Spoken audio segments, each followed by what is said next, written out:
లోపం ఎక్కడుందో తెలుసుకోవటం, ఆ లోపానికి కారణమైనటువంటి వ్యవస్థల్ని సరిచేయటం, అది మనం పరిష్కరించలేనిది అన్నప్పుడు అది అవతల ఉన్నటువంటి పక్షం మీదన రుద్దడం, ఇలాంటి ఒక చక్కటి నైపుణ్యవంతమైనటువంటి ఎత్తుగడ రాజకీయ పరంగా అడ్మినిస్ట్రేషన్ పరంగా చంద్రబాబు గారికి ఉంటుంది. అందుకని ఆయన మంచి అడ్మినిస్ట్రేటర్ని. తాజాగా కార్యదర్శులు మంత్రులు అంటే మంత్రులు మేము బాగానే పనిచేస్తున్నాం, మీరేం ర్యాంకులు ఎట్లా ఇస్తున్నారంటున్నారు, కార్యదర్శులు అక్కడ తప్పు చేస్తున్నారంటున్నారు. అందుకని ఆ కార్యదర్శులు మంత్రుల్ని ఇద్దరిని కూర్చోబెట్టి మాట్లాడారు.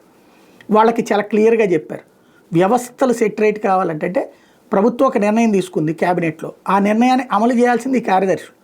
ఆ ఫైల్ని క్లియర్ చేయటం, వేగంగా పనిచేయించడం అన్నట్టు. ఆ తేడా ఎక్కడొస్తుందో ఎందుకు వస్తుందో ఆ ఫైల్స్లో మెన్షన్ చేయాలి.